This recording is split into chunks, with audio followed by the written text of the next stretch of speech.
Corona vaccine نہ لگوانے والوں کے خلاف پنجاب حکومت کا بڑا فیصلہ سامنے آیا۔ ویکسین نہ لگوانے والوں کا وزیر اعلیٰ آفس سمیت اہم دفاتر میں داخلہ بند۔ ویکسینیشن کرانے والے افراد ہی صوبے بھر کے دفاتر میں داخل ہو سکیں گے۔ نوٹیفیکیشن جاری کر دیا گیا ہے۔ اسی پر مزید بات کرتے ہیں، ہمارے نمائندے حسن رضا ہمارے ساتھ موجود ہیں۔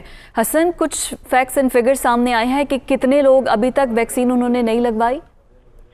دیکھیں، اس ٹائم بہت بڑی تعداد ہے جس کو مد نظر رکھتے ہوئے حکومت کی جانب سے یہ فیصلہ کیا گیا ہے کہ جن کے پاس کورونا ویکسینیشن سرٹیفکیٹ نہیں ہوگا وہ کسی بھی سرکاری دفتر میں جو ہے وہ نہیں جا سکیں گے، اور خاص طور پہ ویکسینیشن سرٹیفکیٹ لگوانے کے بعد سرٹیفکیٹ حاصل کرنے والے افسران ہی جو ہے اور عام افراد بھی وزیر اعلیٰ آفس ہو، سول سیکریٹریٹ، تمام commissioner, deputy commissioner, assistant commissioner سمیت کسی بھی سرکاری دفتر میں صبح بھر میں جو ہے وہ داخل نہیں ہو سکیں گے۔ جن کے پاس ویکسینیشن سرٹیفکیٹ ہوگا صرف وہی افراد جو ہے ان کو داخلے کی اجازت ہوگی۔